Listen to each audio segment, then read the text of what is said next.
Muy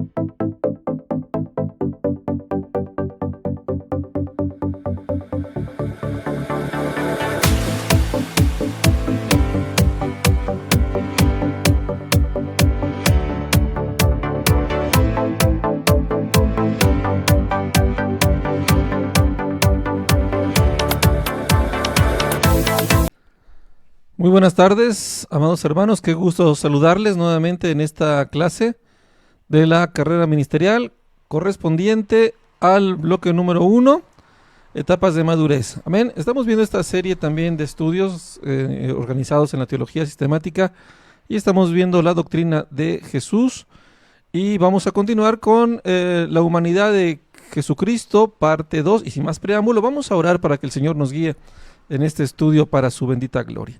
Señor, te damos gracias, Padre, por esta oportunidad que nos das de presentarnos delante de ti.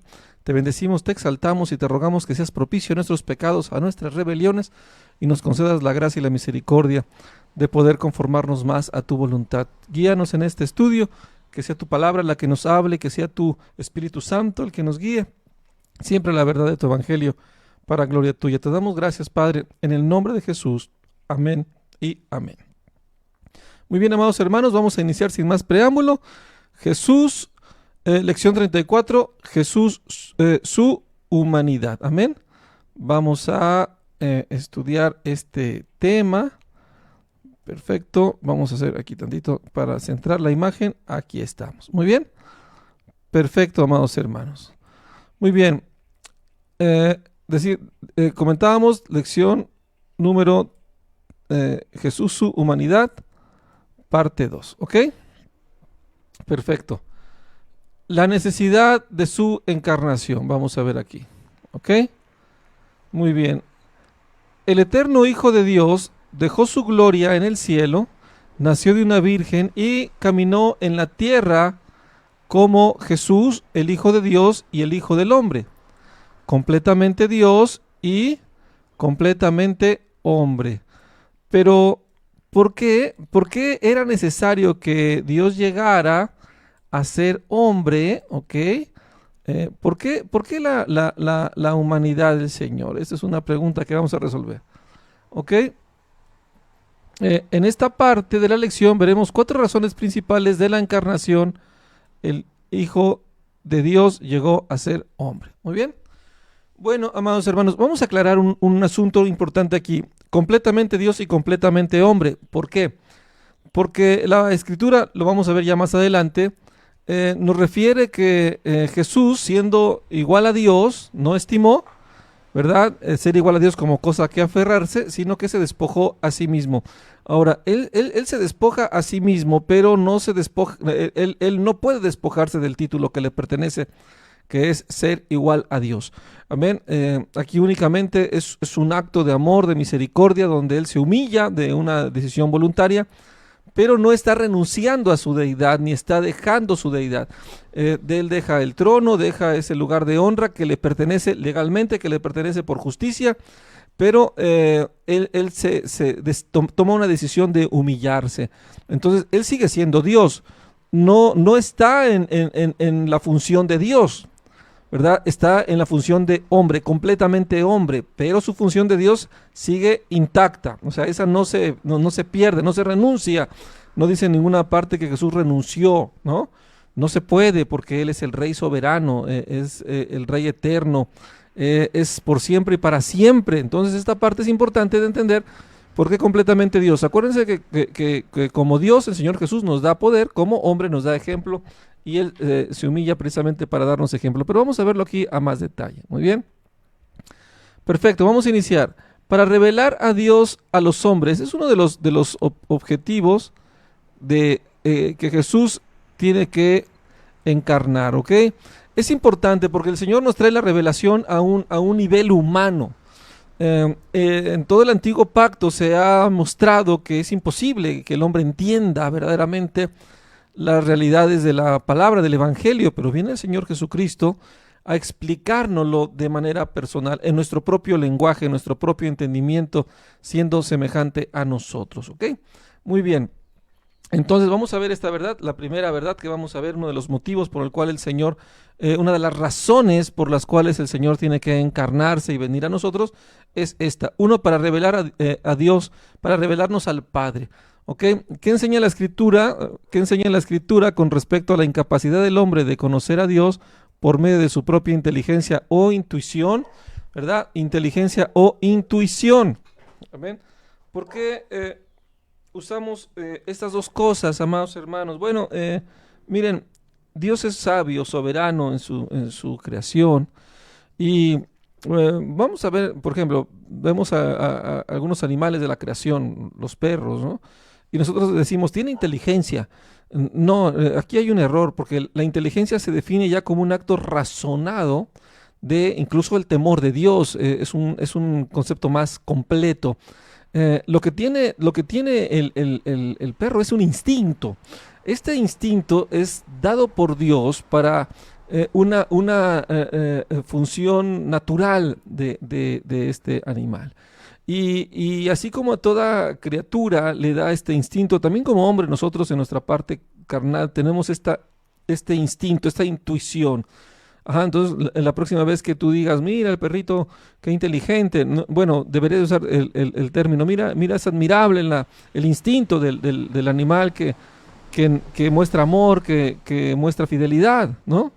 Imagínate, ahora con la inteligencia que el Señor nos da, que es la inteligencia, es apartarse del mal, es el temor a Dios, es este razonamiento lógico que viene por el poder de su palabra, como algo que el Señor nos dio según a su imagen y semejanza, pues todavía mucho mayor la gloria de Dios. Entonces, nuestra propia inteligencia, bueno, nuestra propia inteligencia pues no la tenemos, prácticamente intuición.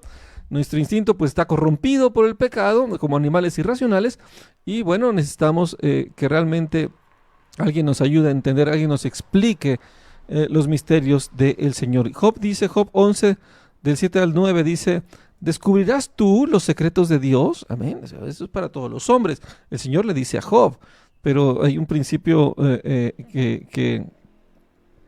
que está vigente. Bueno, perdón, creo que aquí son los amigos de Job que están hablando con él, pero ya está en el capítulo 42 de Job, es cuando Job se revela. Cuando Dios se revela en los últimos capítulos, se revela a Job y hay esta conversión con él. Mientras tanto, aquí están los amigos haciendo estas reflexiones y le dicen a Job, ¿descubrirás tú los secretos de Dios? ¿Llegarás tú a la perfección del Todopoderoso? Es más alta que los cielos, ¿qué harás? Es más profunda que el Seol, ¿cómo la conocerás? Su dimensión es más extensa que la tierra y más ancha que el mar. Hablamos de los secretos de Dios, la perfección del Todopoderoso, su palabra es inescrutable en nuestra mente terrenal, nuestra condición caída. ¿Ok? Vamos a ver Romanos 13 del 11 al 34, que dice la palabra respecto a esta realidad. Dice, oh profundidades de las riquezas de la sabiduría y de la ciencia de Dios. ¿Ok? Cuán insondables son sus juicios e inescrutables sus caminos. Insondables, o sea que si tú quieres meter una sonda para ver qué tan profundo es, no se puede llevar una sonda, es, o sea, una profundidad finita. Y vamos a escudriñar, vamos a entender sus caminos. No se puede, no se puede. Humanamente no se puede. Por eso muchas personas sin la escritura jamás van a entender las verdades del Señor. Por eso dice la palabra, mi pueblo se perdió porque le faltó conocimiento y Jesucristo viene a darnos este conocimiento que necesitamos como raza humana, porque estamos cegados por la insensatez del pecado, de nuestra condición de muerte. No entendemos, no hay quien entienda, no hay quien busque a Dios. Todos estamos destituidos de su gloria. Y su gloria es precisamente su palabra, su razón, el entendimiento que Él nos da para acercarnos a Él. ¿Ok? Dice Romanos capítulo 11, versículo 34, porque ¿quién entendió la mente del Señor o quién fue su consejero? Amén. Entonces, esto es algo que hay que considerar. Es imposible, el hombre no puede, estamos aquí, ¿no? No puede conocer al Padre por sí mismo. Necesita un mediador, necesita alguien que le enseñe. Bueno, 1 Corintios 1, 20, 21. ¿Dónde está el sabio? ¿Dónde está el escriba? ¿Dónde está el disputador de este siglo? ¿No ha enloquecido Dios la sabiduría del mundo? Pues ya que en la sabiduría de Dios el mundo no conoció a Dios mediante la sabiduría, agradó a Dios salvar a los creyentes por la locura de la predicación. Amén. Es algo muy importante, muy interesante. Amén. El disputador de este siglo, una persona que sabe de debates, ¿no? Que está capacitada para los debates, tiene muchos argumentos, pero así no se llega. No es el conocimiento intelectual del hombre, no es el doctorado, ¿no? en divinidad la que nos va a ayudar a conocer los secretos del Señor, sino es la locura de la predicación. Una locura porque para el mundo es una locura que se pueda aprender de esa manera, pero el Señor nos ha dado esa gracia y esa sabiduría. Y dice que el Señor ocultó las cosas de los sabios y entendidos y se los ha dado a los pequeños, a sus hijos. Amén. Bueno, continuemos más adelante. Sigamos adelante. 1 Corintios 2:14. Pero el hombre natural no percibe las cosas que son del Espíritu de Dios, porque para él son locura, es algo que no entiende, y no las puede entender, porque se han de discernir espiritualmente. El hombre tiene la capacidad de discernir espiritualmente. El hombre está entregado solamente prácticamente a su instinto terrenal, animal y diabólico, a sus pasiones, y carece de una lógica verdadera y celestial. Aunque se puedan pensar entre comillas en la ciencia de este mundo, no tenemos el conocimiento profundo del Señor, que es exclusivo de Él y que Él lo revela y lo da por gracia. Por eso es importante que Jesús viniese en carne para enseñarnos, para transmitirnos las verdades gloriosas que solamente Él conoce. Amén. Porque Él es igual a Dios. Amén. Muy bien. Dos. Según la Escritura, ¿cómo se ha revelado Dios al hombre? ¿Verdad? ¿Cómo se ha revelado Dios al hombre? Resume los siguientes versículos en tus propias palabras. ¿Ok? Muy bien. Solo Jesús ha visto al Padre y Él le ha dado a conocer. Amén. Solamente es el Señor. A Dios nadie le vio jamás. ¿Ok? El unigénito Hijo que está en el seno del Padre, Él le ha dado a conocer. Amén. Entonces, es fundamental, importante, que sea el Señor Jesucristo que ha estado en el seno del Padre, siendo igual a Dios, ¿verdad? Lo que lo hace también Dios, acuérdense, tres personas diferentes, un mismo Dios. Y este principio de la Trinidad. Y entonces el Hijo que está en el seno del Padre, que es igual a Dios, es el que le puede dar a conocer. Nadie más puede dar a conocer al Padre, solamente Jesucristo. Amén. Muy bien, ahora vamos a buscar Juan 14, ¿verdad? Del 7 al 19. Vamos a ver aquí Juan 14, del capítulo 7. Muy bien, y vamos a ponerlo acá. Si me conociereis, también a mi Padre conoceráis, y desde ahora le conocéis y le habéis visto. ¿Ok? Y aquí está. Felipe le dijo: Señor, muéstranos al Padre y nos basta. Jesús les dijo: tanto tiempo hace que estoy con vosotros y no me has conocido, Felipe. El que me ha visto a mí, ha visto al Padre. ¿Cómo pues dices tú, muéstranos al Padre? Qué importante esta palabra. Amén. Entonces, amados hermanos, aquí tenemos que responder algo como esto: el que ha visto a Jesús ha visto al Padre, porque por Él le conocemos. Entonces, el que ha visto a Jesucristo ha visto al Padre, es lo que enseña la palabra. Muy bien. Hebreos 1, del 1 al 2, vamos a ver la escritura, el libro de los Hebreos, ok, capítulo 1, vamos a ver, aquí es el del 1 al 2, amados hermanos. Hebreos, capítulo 1, amén. Y dice la escritura: Dios, habiendo hablado muchas veces y de muchas maneras en otro tiempo a los padres por los profetas, ¿ok?, en estos postreros días nos ha hablado por el Hijo, a quien constituyó heredero de todo y por quien asimismo hizo el universo. Entonces, ¿quién es el que nos va a enseñar? ¿Quién es el que nos va a revelar la palabra de Dios? Es el Hijo el que nos revela la palabra. Amén. Esto es importante. Entonces, solamente Jesús nos puede dar a conocer al Padre. Y primera de Juan 1, del 1 al 4, vamos a verlo por ahí. Primera de Juan, capítulo 1, del 1 al 4, y dice la Escritura: lo que era desde el principio, lo que hemos oído, lo que hemos visto con nuestros ojos, lo que hemos contemplado y palparon nuestras manos tocante al verbo de vida. ¿Quién es el verbo de vida? Jesucristo. Porque la vida fue manifestada y la hemos visto y testificamos y os anunciamos la vida eterna, la cual estaba con el Padre y se nos manifestó. Lo que hemos, lo que hemos visto y oído, esto os anunciamos, para que también vosotros tengáis comunión con nosotros, y nuestra comunión verdaderamente es con el Padre y con su Hijo Jesucristo. Estas cosas os escribo para que vuestro gozo sea cumplido. Amén. Qué importante entender esta escritura y comprender el propósito por el cual el Señor Jesucristo tiene que venir a ayudarnos, a revelarnos el conocimiento del Padre. Muy bien. Otro de los propósitos por el cual el Señor tiene que venir como hombre, ¿ok? Es para salvar a los hombres. Para salvar a los hombres. Según Mateo 1:21, ¿cuál es el propósito principal de la encarnación del Hijo de Dios?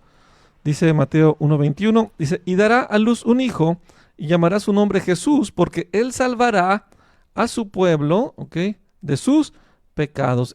No podemos salvarnos nosotros, es necesario que Jesucristo sea el Cordero inmolado para que Él sea quien haga el sacrificio que propicie la ira de Dios, que sea la propiciación de la ira de Dios. Él calma nuestros pecados, la propiciación es eso, es el sacrificio que calma la ira de Dios, ¿ok? Muy bien. Según Romanos 5:12, ¿cómo entró en el mundo el pecado? Bueno, dice: por tanto, como el pecado entró en el mundo por un hombre, refiriéndose a Adán, y por el pecado la muerte, así la muerte pasó a todos los hombres por cuantos todos pecaron. ¿Ok? Este es el problema desde el pecado de Adán como raza humana. Según Romanos 5:12 y 6:23, ¿cuál es el resultado del pecado del hombre? Dice la Escritura: la paga del pecado es muerte. ¿Ok? 4. La paga del pecado es muerte. El hombre pecó y por eso el hombre debe morir. Para salvar al hombre pecador, un hombre justo y perfecto tiene que morir en su lugar. ¿Por qué justo y perfecto? Porque tiene la correlación con la justicia de Dios. Mira, si el sacrificio del pecador lo hace un hombre justo, el justo muere por el pecador, pero esto no es justo, porque pues dice que el que peca debe de morir. Entonces el Señor Jesucristo muere, pero Él es justo, Él es perfecto, y nosotros podríamos decir, pues qué injusticia la de Dios, que tuvo que morir un justo por el pecador. Pero aquí la sabiduría de Dios es que Él, por cuanto Jesús es justo, el Padre lo resucita. La resurrección de Cristo es la obra gloriosa que como hombre Jesucristo fue resucitado. Al ser resucitado se manifiesta que Jesús verdaderamente no pecó, y al resucitar queda este sacrificio, ya se efectuó, ¿verdad? Y se pagó el pecado de todos los hombres. Entonces los hombres ya no tienen que morir por su pecado, siempre y cuando acepten y entreguen su vida al sacrificio que Cristo hizo en la cruz y acepten su resurrección y su señorío en sus vidas. Por eso se toma el lugar para estar plenamente con el Señor. Entonces Jesús tenía que ser Dios para ser perfecto y tenía que ser un hombre para morir en el lugar del hombre. Muy bien, bueno, aclaramos aquí en este estudio que Jesús no fue solo perfecto por ser Dios, o sea, fue perfecto porque tenía una grande comunión con Dios. Ese es el ejemplo que nos dio. Su comunión con Dios lo hizo perfecto. Él oraba para poder ser librado de la muerte. Él oraba y decía: líbrame, Padre, de toda tentación, líbrame de la muerte. Y esto es algo también para nuestro ejemplo. Muy bien, perfecto. Bueno, ¿qué dice Romanos 5:19? Dice: porque así como por la desobediencia de un hombre los muchos fueron constituidos pecadores, así también, ¿ok?, por la obediencia de uno, los muchos serán constituidos justos, ¿ok? Qué importante. Hebreos 2:9 dice, pero vemos que aquel que fue hecho un poco menor que los ángeles, a Jesús, coronado de gloria y de honra a causa del padecimiento de la muerte, para que por la gracia de Dios gustase la muerte por todos, él siendo la propiciación como un sacrificio. Hebreos habla del sacrificio que Jesús hizo para salvarnos de la muerte por el pecado. ¿Okay? Hebreos capítulo 2, del 14 al 15 dice, así que por cuanto los hijos participaron de carne y sangre, él también participó de lo mismo. ¿Okay? Hablando que los hombres participaron de carne y sangre, el Señor nos toma también bien en esa misma condición. Bueno, los hijos habla de los hijos de Dios, esos hombres piadosos, ¿verdad? Que tomaron la autoridad por creer de alguna manera en Cristo revelado en el antiguo pacto. Y el Señor viene a perfeccionarnos. No fuimos perfeccionados antes que los héroes de la fe, sino somos perfeccionados ahora después del sacrificio de Cristo, porque Él también participó de lo mismo, estando en esta carne y sangre. Y dice, y para destruir por medio de la muerte al que tenía el imperio de la muerte, esto es al diablo, ¿ok? Esto es al diablo, ¿ok? Dice versículo 15, y librar de todos a los que por el temor de la muerte estaban durante toda la vida sujetos a servidumbre. El perfecto amor echa fuera el temor y dejamos de ser esclavos del pecado cuando entendemos el regalo que nos ha dado Jesucristo para vida eterna. Muy bien, perfecto. Continuamos, amados hermanos. Hebreos 2:17. Por lo cual debía ser todo en semejante a sus hermanos. Amén. Esto es algo importante, por eso la humanidad de Cristo. Para venir a ser misericordioso y fiel, sumo sacerdote en lo que a Dios se refiere, para expiar los pecados del pueblo, dice Hebreos. Amén. Esto es sumamente importante. Jesucristo como el sumo sacerdote que tiene, él se compadece de nuestras debilidades porque también vino en debilidad, fue tentado en todo, pero sin pecado. Esto es importante. Muy bien. Hebreos 10 del 4 al 5 y Hebreos 10 versículo 12. Dice, porque la sangre de toros, de los toros y de los machos cabríos no puede quitar los pecados. ¿Ok? Por lo cual entrando en el mundo dice, sacrificio y ofrenda no quisiste, mas me preparaste cuerpo. Esto es un salmo que habla de Jesucristo. En esta voluntad somos santificados mediante la ofrenda del cuerpo de Jesucristo, hecha una vez para siempre. Pero Cristo, habiendo ofrecido una vez y para siempre un solo sacrificio por los pecados, se ha sentado a la diestra de Dios. Amén. Esta es la importancia por la cual el Señor Jesucristo viene a salvarnos. Muy bien, continuemos adelante. Bueno, decíamos cuatro razones por las cuales Jesús tiene que venir como hombre. Y la cuarta razón es para proveer un ejemplo para los creyentes. Sumamente importante este punto. Porque recuerden que el Señor nos vino a dar ejemplo de que sí se puede tener una vida piadosa y sí se puede lograr la comunión con el Padre si seguimos el ejemplo de Jesús, porque Jesús vino como hombre para darnos ejemplo. Como Dios nos da poder, como hombre nos da ejemplo. Amén. En su resurrección nos dio el poder por su Espíritu Santo. Como hombre nos da el ejemplo para que sigamos sus pisadas. Por eso nos llamamos cristianos, porque seguimos el ejemplo de Jesús. Sí se puede. Amén. Ok, Jesús es Dios y hombre. Como hombre, Él vivió ante Dios en perfecta sumisión y obediencia a su voluntad. Amén. Ese es un ejemplo para nosotros, si es posible vivir conforme a la voluntad de Dios. Para nosotros los cristianos, Jesucristo es el ejemplo que debemos imitar y la meta que debemos tratar de alcanzar.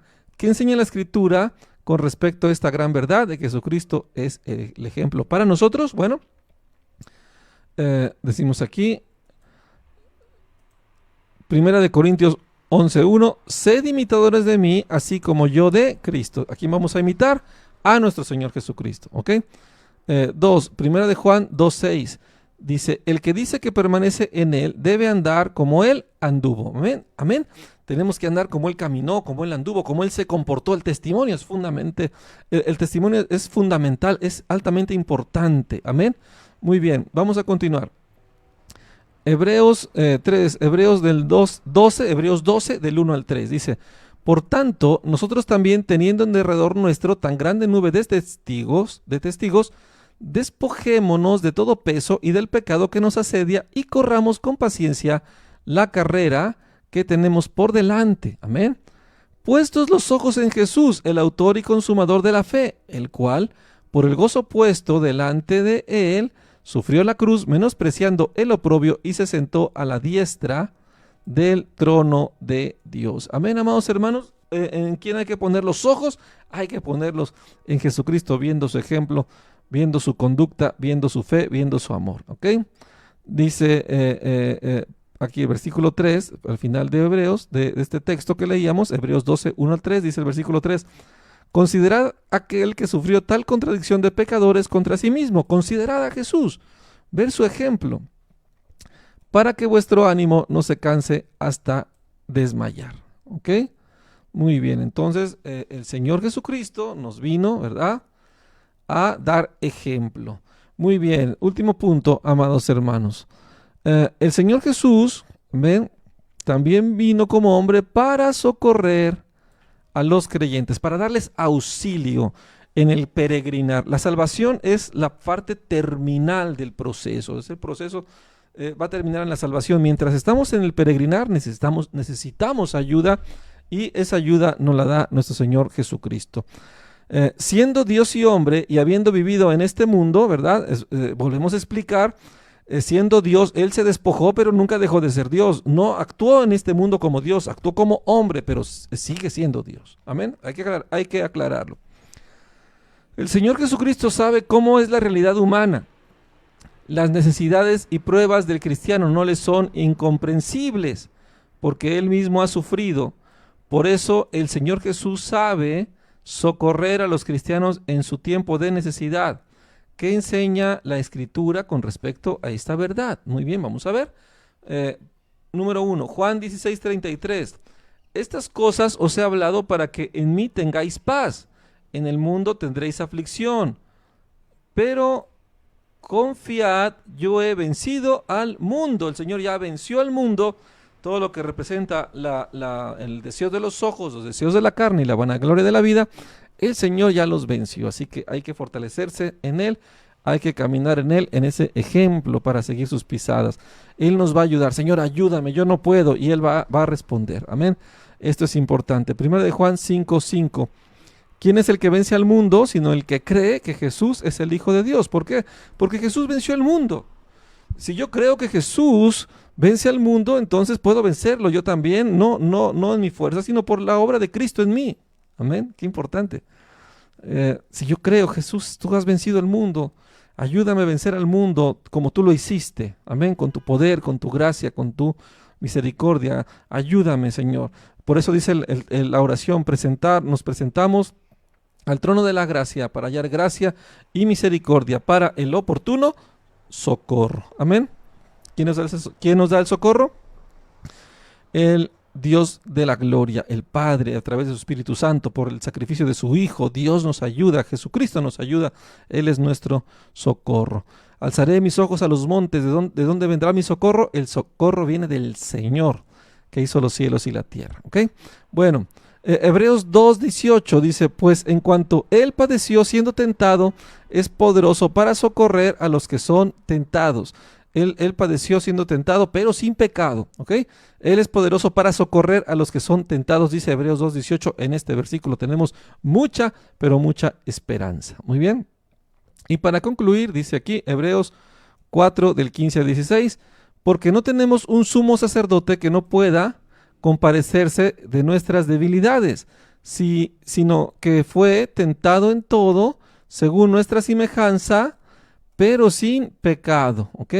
Acerquémonos pues confiadamente al trono de la gracia para hallar gracia y misericordia para el oportuno socorro. Qué hermoso texto, qué hermosa oportunidad de glorificar al Señor, ¿verdad? De que el Señor nos ayuda.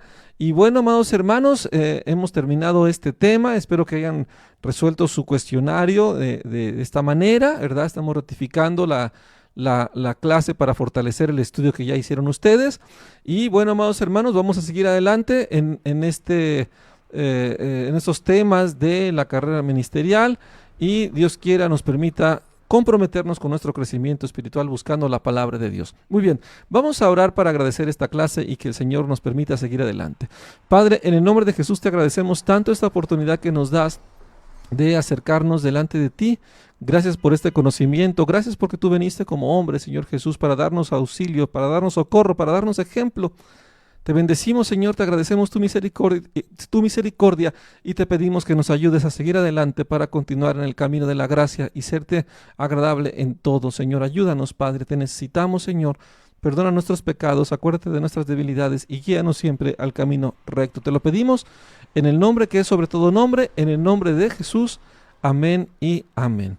Dios los bendiga, amados hermanos, muchas bendiciones y paz en el Señor.